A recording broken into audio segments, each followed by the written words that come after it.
Hello guys, तो और भी कुछ अपडेट्स आ गई हैं और अब मिस्टर ओलंपिया तक तो बिल्कुल ऐसा ही चलेगा। हर एक कंपैटिटर हमें बहुत ही ज़्यादा अपडेट्स देने वाला है। एनीवेज, आज की फर्स्ट अपडेट की बात करें गाइस तो वो है हार्डी के बारे में। एंड हार्डी ने हमें अपनी 11 वीक्स आउट अपडेट दिखाई है और यहाँ पर अपने कैप्शन में ये कुछ अजीब सी बात ही कर रहे हैं जो कि हमें समझ नहीं आई, क्योंकि इनके कैप्शन ट्रांसलेशन की वजह से थोड़े से खो से जाते हैं। But anyways 11 weeks out, this physique guys कहर ढाती हुई। तो हार्डी ने यहाँ पर हमें ये नहीं बताया कि ये कितने % लोड हो चुकी है इनकी फिजिक, बिकॉज अपनी लास्ट कुछ अपडेट से तो ये बता ही रहे थे कि 5% मैं रेडी हो चुका हूँ, अब मैं 20% रेडी हो चुका हूँ, अब मैं 25% रेडी हो चुका हूँ। तो यहाँ पर हमें ये नहीं पता लगा। बट एनीवेज, इनकी इस फिजिक अपडेट के बारे में बात करने से पहले चलते हैं हार्डी की इस अपडेट पर जो रिसेंटली अपनी स्टोरी पर इन्होंने पोस्ट करी थी। अब यहाँ पर हार्डी डांस कर रहे थे। अब इस बारे में गाइस पता लगा है कि हार्डी यहाँ पर डांस कर रहे थे बिकॉज उन्होंने डायरेक्ट की फिजिक देख ली थी, डायरेक्ट की लेटेस्ट फिजिक अपडेट देख ली थी, उनकी कंडीशन देख ली थी, उनका शेप देख लिया था। और उसके बाद हार्डी स्टार्टेड डांसिंग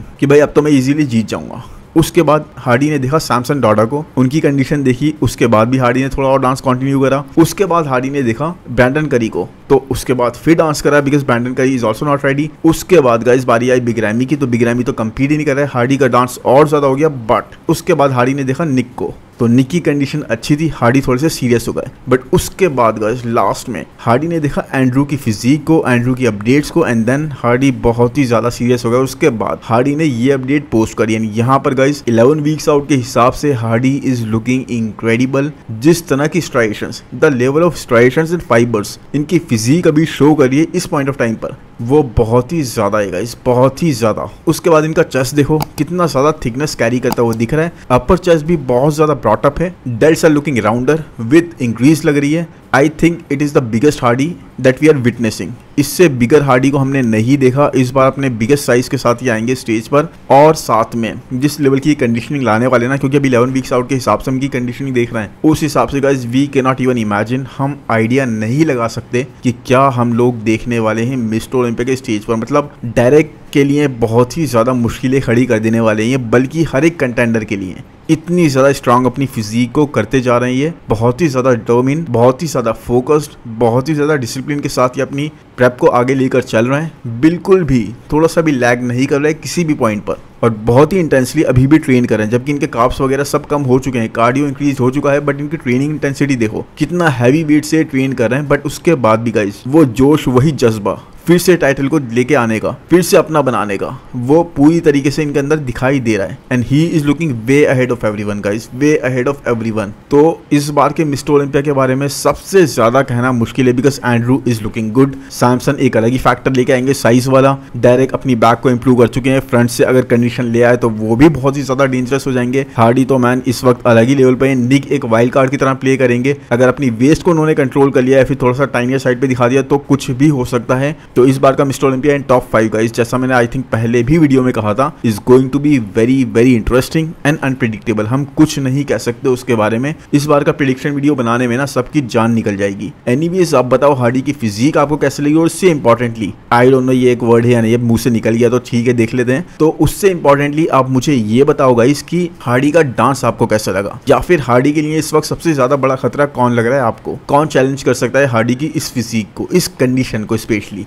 एनीवेज, इसके बाद चलते हैं गाइस अब नेक्स्ट अपडेट पर, जो कि सी बम के बारे में, यानी कि क्रिस बमस्टेड के बारे में। इन्होंने भी अपनी 11 वीक्स आउट अपडेट हमें दिखा दी है, जो कि सी बम बहुत ज्यादा नहीं करते हैं, बहुत कम फिजिक अपडेट देते हैं हमें। मिस्टर ओलंपिया में जाते जाते बिल्कुल क्लोज आने के बाद ये अपडेट्स देना स्टार्ट करते हैं। लेकिन इस बार तो बात अलग ही है मैन। इस बार अगर फिजिक इस तरह से आपकी रिएक्ट कर रही हो, रिस्पॉन्स दे रही हो, तो आप उसे क्यों नहीं प्रेजेंट करोगे, राइट। तो अब देखो ये 11 वीक्स आउट के हिसाब से कैसे दिख सकते हैं ऐसे, मतलब ये तो बहुत ही इंक्रेडिबल लग रहा है गाइस। आई थिंक ये बिगेस्ट सीबम हम विटनेस कर रहे हैं, biggest and with the most muscle maturity, बहुत ही ज्यादा डिफाइंड फिजिक में। देखो वो हार्डनेस 11 वीक्स आउट के हिसाब से अभी इनकी हार्डनेस बहुत ही ज्यादा दिख रही है। फिजिक में वो हार्डनेस ये मेंटेन करते हुए दिख रहे हैं। मसल क्वालिटी बहुत ही जबरदस्त लग रही है बिकॉज टाइम के साथ मसल मेच्योरिटी बहुत इंक्रीज हो गई है। तो आई डोंट नो मैन, इस सीबम से कोई कैसे मुकाबला करेगा। इसको तो कोई इंजरी भी नहीं है, कोई बॉडी पार्ट लैक नहीं कर रहा इस वक्त। He is looking incredible and he is saying in caption dad bod. अपनी इस फिजिक को ये डेड बॉड बोल रहे हैं। अब आप समझ लो, अगर ये डेड बॉड है गाइस, तो फिर हम सबको एक डेड वाली फिजिक चाहिए, ऐसी फिजिक चाहिए भाई, because this is a dream body, dream physique. These are elite genetics guys, मतलब बहुत ही ज्यादा रेयर जेनेटिक्स हैं जो सीबम कैरी करते हैं, 1 in a million, and I think 1 in a 10 million मुझे बोलना चाहिए। एंड द फैक्ट गाइस कि अपनी इस एज में, यानी कि 29 ईयर्स के अभी ये हैं, और 29 ईयर्स की एज में 5 Mister Olympia classic physique division title ये ऑलरेडी जीत चुके हैं। मतलब आप समझ रहे हो कितनी इनसेन बात है ये। सोच के आप देखो, इस साल अगर ये रिटायरमेंट ले लेते हैं और ये मान लो 30 ईयर्स के होते हैं उस टाइम पर, 6 टाइटल्स के साथ, 6 सबसे बड़े क्लासिक डिवीजन के टाइटल्स के साथ, पूरी दुनिया में नाम करने के साथ, इतनी बड़ी फॉलोइंग के साथ, मल्टी मिलियन जनरेटिंग बिजनेसेस के साथ ये रिटायरमेंट ले लेंगे 30 ईयर्स की एज में। मतलब कुछ लोग तो अभी बिल्कुल स्टार्ट करते हैं अपना करियर, वहां पर he is about to retire. और इस पीरियड में गाइस देखो, पीडीज के यूज से इनके बाल गए, वहां पे ट्रांसप्लांट करा के आ गए टर्की से, बाल भी वापस आ गए, तो बिल्कुल अपने आप को ना पूरी तरह से रिवाइव कर दिया। अब 30 साल के बाद हल्के हल्के अपनी फिजिक को रिकवर कर लेंगे, पूरी तरीके से अपनी हेल्थ को रिकवर कर लेंगे उस तरीके से, and he has achieved it all guys. मतलब सब कुछ कर लिया होगा इन्होंने, बहुत ही सुख शांति वाली, बहुत ही जबरदस्त आलीशान जिंदगी ये जीने वाले हैं। तो सोच के देखो, इसीलिए कहते हैं गाइस अपने पैशन के पीछे भागो, और पैशन के पीछे भागते भागते 30 साल की एज में इन्होंने सब कुछ अचीव करके रिटायरमेंट ले लेंगे। हाँ, वो बात अलग है कि ऐसा बहुत ही कम लोगों के साथ पॉसिबल हो पाता है, but when you are Cbum, you are Cbum. तो एनीवेज ये साल पूरी तरह से सीबम का है, स्पेशली इस फिजिक के साथ, इन अपडेट्स के साथ। मतलब मैंने लास्ट अपडेट में आपको दिखाया भी था कि इवन हैनी बोल रहे थे कि इतना बिगर मैंने आपको कभी नहीं देखा, क्रिस से बोल रहे थे। तो आप समझ लो कितने ज्यादा बिगर साइड पर ही है, उसके साथ साथ डिफाइंड भी है, मसल सेपरेशन भी आ रही है, कंडीशन भी अच्छी लग रही है, मसल में हार्डनेस बहुत ही ज्यादा लग रही है, क्वालिटी जो लग रही है ना फिजिक की, वो बहुत ही अलग है मैन इनकी। तो मुझे नहीं लगता इस साल भी इनको कोई चैलेंज करने वाला है। बाकी आप बताओ आपको क्रिस की फिजिक यहाँ पर कैसी लग रही है। और आई थिंक फिल हीथ के बाद गाइस हमने क्रिस को ही देखा है ऐसा डोमिनेटिंग चैंपियन, क्योंकि फिल के बाद ना एक ऐसी जर्नी खत्म हो गई है जहां पर चैंपियन कई साल डोमिनेट कर रहा है, रिटेन कर रहा है अपना टाइटल, और जब वो कंपीट कर रहा हो तो किसी के बारे में भी सोचना मुश्किल हो। तो फिल के बाद वो एरा ही खत्म हो गई, लेकिन हाँ क्रिस ने एक दूसरे डिवीजन में ही सही, लेकिन उस एरा को अभी तक बरकरार रखा है। बट इनके बाद उस एरा को कौन बनाए रख पाएगा, ये कहना बहुत ही मुश्किल है, क्योंकि अब ऐसा कोई चैंपियन नहीं लग रहा है इस टाइम पर किसी भी डिवीजन में गाइस। हर साल हम देख रहे हैं मिस्टर ओलंपिया में ओपन डिवीजन में टाइटल चेंज हो रहा है, 212 में भी अब हम ऐसा कुछ देख रहे हैं, साथ में मेंस फिजिक में भी ऐसे ही देख लिया, और क्लासिक ही एक ऐसा था जो अब इस चीज को बनाए रख रहा था। But anyways let's see how it goes, बहुत जल्दी हमें इस चीज का आंसर मिल ही जाएगा। एनीवेज अब इसके बाद चलते हैं गाइस नेक्स्ट अपडेट पर, जो कि है रुबियल मॉस्केरा की, यानी कि नेक्सजिला की। अब देखो नेक्सजिला लास्ट के शो यानी दुबई प्रो में किस तरह से आए थे, इनकी कंडीशन ऑन पॉइंट नहीं थी, बट हाँ इनकी तारीफ बहुत ज्यादा हुई, बिकॉज फिजिक इनकी बहुत अच्छी लग रही थी। प्रपोर्शंस को अपने इंप्रूव कर रहे हैं गाइस, अभी भी देखो प्रपोर्शंस उस लेवल पर नहीं पहुंचे, because his legs are so damn massive. मतलब इनके लेग्स, जैसा मैंने लास्ट वीडियो में भी कहा था कि इनके लेग्स ऐसे लग रहे थे कि दो कंपेटिटर्स के लेग्स को आप मिला दो तब जाके इनका एक लेग बनेगा, इतने ज्यादा मैसिव इनके लेग लग रहे थे। लेकिन उसी हिसाब से गाइस अपनी बैक को इन्होंने ब्रॉट अप करा है, अपने आर्म्स पे इन्होंने बहुत ज्यादा काम करा है, इनके डेल्ट्स काफी इंप्रूव दिखाई दिए हमें। तो फिजिक में इंप्रूवमेंट्स डेफिनेटली हैं गाइस, और ऐसा लग रहा है कि इनके जेनेटिक्स इस तरह के हैं कि हर एक बॉडी पार्ट अब उसी तरीके से इंप्रूव कर रहा है जैसे इनके लेग्स कर रहे थे। तो मसल मास अच्छी गेन कर सकते हैं, he is very young. But अगर मेन बात करें गाइस, जिसको आई थिंक आप लोगों को पता होना चाहिए, वो ये है कि नेक्सजिला को यहाँ पे 4th प्लेस मिली थी, और इतनी नॉर्मल सी कंडीशनिंग के साथ भी इन्होंने एक हेफ्टी सा चेक अपने नाम कर लिया because of the freak factor. Anyways यहाँ पर नेक्सजिला ने एक बहुत ही इंटरेस्टिंग सा कमेंट पास करा है, स्टेटमेंट दिया है, उन्होंने यहाँ पे बोला है कि शो के बिल्कुल करीब, बिल्कुल यानी कि 6 से 7 दिन पहले ये बीमार हो गए थे और इनको फीवर टाइप हो गया था और ये compete नहीं करना चाहते थे, बट क्योंकि स्पॉन्सर्स, क्योंकि प्रमोटर्स इनको बहुत ज्यादा फोर्स कर रहे थे, अपने स्पॉन्सर्स की वजह से इनको compete करना पड़ा। He was force to compete। इन्होंने स्टेटमेंट में भी यही बोला है कि I was sick and I was force to compete। मतलब देख लो कितना स्ट्रॉन्ग स्टेटमेंट है ये, कि इनका मन नहीं था लेकिन इनको फोर्स करा गया कि आपको compete करना ही पड़ेगा। देखो अब ये जो आपके स्पॉन्सर्स होते हैं, प्रमोटर्स होते हैं, भाई ये कि कॉन्ट्रैक्ट, मैंने इस बारे में पहले भी बात करी थी, कॉन्ट्रैक्ट साइन करते हुए आप देख लो, अच्छे से पढ़ लो, उसके बाद ही साइन करो। बिकॉज देखो उस टाइम तो एक बहुत अच्छी डील वो दे रहे होते हैं, बहुत अच्छा अमाउंट भी दे रहे होते हैं प्रमोट करने का। उस टाइम इतना लोग इतनी डिटेल में जाके कहीं पे भी नहीं पढ़ते, तो कॉन्ट्रैक्ट हमेशा बहुत रेस्पॉन्सिबली पढ़ना चाहिए। साथ में गाइस अपनी जॉब का भी, अगर आप जॉब करते हो तो कॉन्ट्रैक्ट बहुत स्पेशली रेस्पॉन्सिबली पढ़ो, क्योंकि बहुत सारी चीज़ें ऐसी होती हैं बाद में हम लोगों पर ही पॉइंट आउट करी जाती हैं और नेक्स्ट जिला इसी चक्कर में फंस गए। मतलब ठीक है सीख भी थे, लेकिन साथ में इनका मन भी नहीं था कम्पीट करने को, इनको कम्पीट करना पड़ा because he was bound to compete. इनको फोर्स करा गया, ये बंधे हुए थे कॉन्ट्रैक्ट से, और अगर ये नहीं करते तो बहुत ज़्यादा इनको स्ट्रॉन्ग कॉन्सिक्वेंसेस फेस करने पड़ते हैं। तो वही चीज़ है गाइस, ना चाहते हुए भी आप कम्पीट करोगे, उस लेवल की कंडीशन हमें शायद इसीलिए कहीं ना कहीं सैक्रिफाइस होती हुई दिखाई दी। बट इसके साथ में गाइस एक वीडियो भी आया जहाँ पे कई लोगों ने इस बारे में बात करी, तो वहाँ पे डेव कोलंबो वगैरह बात कर रहे थे, क्रिस असीतो बात कर रहे थे, तो उन्होंने ये भी कहा कि कई सारे लोग शो के पास जाते जाते सिक हो ही जाते हैं, कई रीजंस हो जाते हैं, कई उनको डिजीज हो जाती है जैसे कि स्टमक एक् वगैरह हो जाता है, तो उनको कम्पीट करना ही पड़ता है। और कई सारे ऐसे चैंपियंस भी होते हैं जो इन चीज़ों से गुजरे होते हैं और बाद में हमें पता लगता है कि इस सिचुएशन से वो गुजर रहे थे। तो शो के पास जाते जाते ऐसी कई सारी चीज़ें होती हैं, आपको पहले से ही फैक्टर इन करनी होती हैं। तो इस बारे में आपका बोलना बिल्कुल सही नहीं है। अपनी परफॉर्मेंस ऐसी होने के बाद अगर आप पहले बोल देते या फिर ऐसा कोई स्टेटमेंट भी पास कर देते कि I am not feeling well या आई एम सिक, तो वो चीज़ समझ में आती। तो काफ़ी लोग इसके अगेंस्ट थे, काफ़ी लोग इसके साथ थे। अब बाकी आपकी ओपिनियन इस बारे में क्या है? क्या इस तरह से फोर्स करके कम्पीट कराना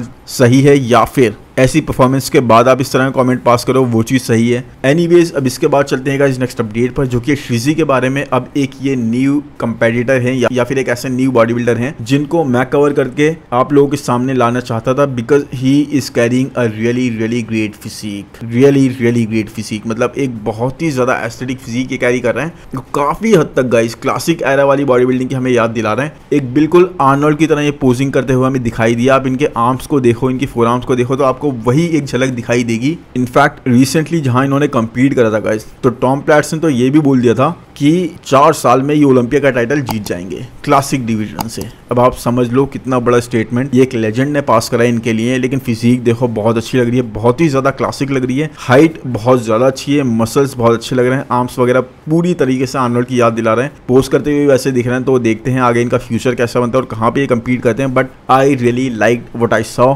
इनकी फिजिक मुझे बहुत ज़्यादा पसंद आई, लोगों को भी बहुत पसंद आया, और इसीलिए एक तरह से इनकी बात भी सोशल मीडिया पर इस वक्त काफ़ी हो रही है। बाकी एनीवेज अब चलते हैं इसके बाद नेक्स्ट अपडेट पर। तो इसमें बात करते हैं गाइस आंद्रे ड्यू की। यस, आंद्रे ड्यू ये अपनी साइकिल पे वापस आ गए हैं। यस, इन्होंने एक गैप लिया था, काफ़ी अच्छा गैप लिया था, कंपीट भी नहीं कर रहे थे, अपना एक इन्होंने सप्लीमेंट ब्रांड भी ओपन कर लिया। लेकिन अब देखो what a cycle does, specially जब आप एक जेनेटिक फ्रीक हो तो आप कैसे लगते हो। यहाँ ये कितने स्मॉलर साइड पे लग रहे थे, अभी कुछ टाइम से ऑफ थे, मसल्स भी बिल्कुल डिप्लीटेड से हो गए थे, फ्लैट साइड पे पड़े रहते थे, सारी क्रेजी डिटेल्स और डेफिनेशन ऑलमोस्ट ये लूज कर चुके थे। और उसके बाद ये अभी साइकिल पे गए and look at his physique blooming. किस तरह से इनके मसल्स फुलनेस कैरी करते हुए दिख रहे हैं, वो राउंडनेस आती हुई दिख रही है, किस तरह से वो फुलनेस इन्होंने दोबारा से गेन कर ली है। Not to mention the definition, he is getting back really soon. So बाप वो फिजिक में वापस आ गया है और अब ये जल्दी से कम्पीट करने की प्लानिंग कर रहे हैं गाइस। इन्होंने इस बारे में बात पहले भी करी थी, अभी भी कर रहे हैं। और साइकिल पे हॉप ऑन करने का दोबारा इनका रीजन यही है, एक रिकवरी के पीरियड के बाद अपनी फिजिक को वो रिचार्ज करने के बाद अब दोबारा ये कम्पीट करने के लिए अपनी बॉडी को रेडी कर रहे थे।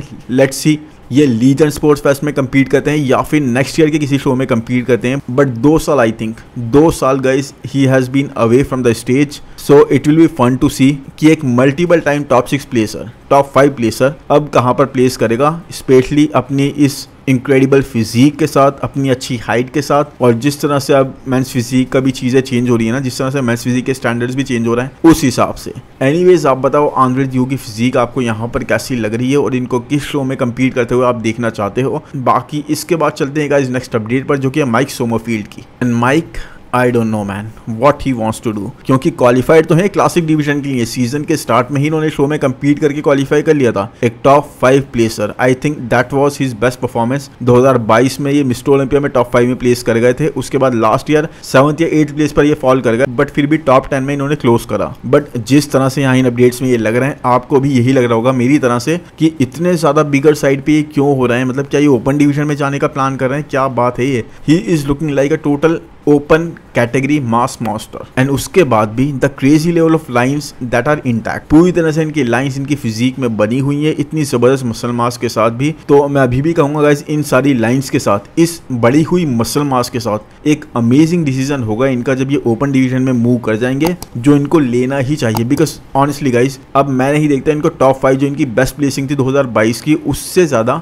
ऊपर प्लेस होते हुए कभी भी। मतलब टॉप 5 दोबारा आ जाना भी एक बहुत बड़ी बात होगी आज के लाइनअप पे, लेकिन उससे ऊपर प्लेस होते हुए मैं नहीं देखता। मतलब क्या आप देखते हो इनको बियॉन को बीट करते हुए, टेरेंस को बीट करते हुए, या फिर वेस्ली, रमोन और रूट्स को बीट करते हुए? और उसके बाद भी कितने सारे और न्यू कंपेटिटर्स आ रहे हैं कि बहुत ही मुश्किल है क्लासिक में। अब मतलब एक बार आप प्लेस कहीं पे हो चुके हो ना, या तो आप बहुत ही इंक्रेडिबल इंप्रूवमेंट्स करके आओ, या फिर it's not going to be possible for you. तो वही है यहाँ पर इस डिवीजन में गाइस। अब माइक को देखो, मिस्टर ओलंपिया के आते आते इन नेक्स्ट 10 से 11 हफ्तों में काफ़ी साइज लूज करना पड़ेगा प्रेप के दौरान अपनी वेट कैप को हिट करने के लिए। तो बात वही आ जाएगी, इतनी ज़्यादा अच्छी इंप्रूवमेंट्स आप करके नहीं दिखा सकते उस वेट कैप में। बाकी देख लो कितनी जल्दी इनका फ्रेम बढ़ना चाहता है। Frame is ready to grow, बस ये रेस्ट्रिक्ट कर रहे हैं उसे। तो मेरे हिसाब से इनको लेट गो कर देना चाहिए पूरी तरीके से। नेक्स्ट ईयर से ओपन डिवीजन के लिए प्रिपेयर करें जिस हिसाब से इनका फ्रेम मसल मास कैरी कर रहे हैं। और ये लग रहा है मास मॉन्स्टर, वो भी अपनी लाइन्स को इंटैक्ट रखते हुए। दैट इज रियली गुड, जो एक बहुत ही जबरदस्त एक्स फैक्टर लाएगा इनकी फिजिक में। एक न्यू स्ट्रक्चर, एक न्यू फिजिक, एक न्यू न्यूज क्रिएट करेगा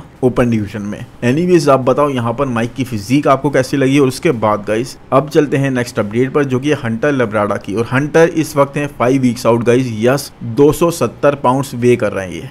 270 पाउंड्स 5 वीक्स आउट के हिसाब से इनकी फिजिक अभी काफी ज्यादा कंडीशन लग रही है, लुकिंग एक्सट्रीमली डाइल्ड, वो भी अभी से ही। तो हंटर क्या इस वक्त अगर दुबई प्रो में compete करने का प्लान करते इस फिजिक के साथ गाइस, तो ये जीत जाते हैं। चलो मुझे तो लगता है गाइस उसके बाद भी इनके ऊपर प्लेस होने के बहुत चांसेस होते हैं, बिकॉज एस्थेटिक्स बहुत अच्छे कैरी करते हैं ये। बहरूज से अच्छी बैटल ले लेते हैं। लेकिन गाइस अगर नहीं भी जीते, second, third, fourth, fifth place होने पे भी काफी अच्छी अमाउंट इनको मिलती है, एक हैफ्टी सा चेक। और मेरे हिसाब से गाइस थर्ड से नीचे प्लेस नहीं होते, इतनी अच्छी फिजिक के कैरी करते हैं। He is coming into his own and it's very scary कि कितनी ज्यादा फिजिक में इंप्रूवमेंट्स कर ली हैं। पोजिंग बहुत ज्यादा ये प्रैक्टिस कर रहे हैं, वैक्यूम भी कंसिस्टेंटली ये हिट कर रहे हैं मॉर्निंग के टाइम पे। तो एक crazy focused, dedicated and discipline Hunter, he is going to hurt some feelings this year in Mister Olympia. I must say this guys, मतलब ऐसा मुझे पूरी तरह से लग रहा है मिस्टर ओलंपिया में ये कहीं पे भी प्लेस करने के लिए एक वाइल्ड कार्ड की तरह आएंगे इस बार। एक डिपेंड इसी चीज पे करेगा कि पीक किस तरह से हिट करते हैं। अगर पीक हिट कर दी ना खतरनाक वाली, तो वो मसल मास होगी, वो इंप्रूवमेंट्स होंगी। अब देखो यार, पूरे साल आप मेहनत करो ना इस लेवल की, और आपकी फिजिक में वो पता भी लग रहा है, आपके आर्म्स पता लग रहे हैं, आपके डेड्स पता लग रहे हैं, आपकी वेस्ट बढ़िया लग रही है, तो वो चीज पता लग रही है। बस एक इसी चीज पे डिपेंड करेगा कि पीक कैसी हिट होती है। पीक में ही ये एरर कर जाते हैं, वही इनको नहीं करना। इनकी बेस्ट प्लेसिंग मिस्टर ओलंपिया में 4th रही है last to last year, I think 2021 में या फिर 2022 में, I don't remember the year. But उसको क्या ये दोबारा से गेन कर सकते हैं या फिर उससे भी ऊपर प्लेस हो सकते हैं। एंड उस प्लेसिंग को दोबारा से कैप्चर करने के लिए, 4th दोबारा से आने के लिए बहुत ही इंसेन लेवल की फिजिक लानी होगी, जो कि मुझे लगता है अगर ये पीक हिट करके आए तब तो शायद पॉसिबल हो जाए, और कोई और ऑफ आए तब भी पॉसिबल हो जाए। But it is going to be very difficult even for a very discipline Hunter Labrada. बाकी आप बताओ आज का वीडियो आपको कैसा लगा इस कमेंट सेक्शन में जरूर बताना इस बारे में, और किसकी अपडेट्स आप मुझे कवर करते हुए देखना चाहते हो ये भी जरूर बताना। बाकी मिलते हैं नेक्स्ट वीडियो में। चैनल को सब्सक्राइब जरूर कर दो, नोटिफिकेशन बेल को भी दबा दो, और वीडियो को लाइक करना तो बिल्कुल भी मत भूलो। Thank you, bye bye.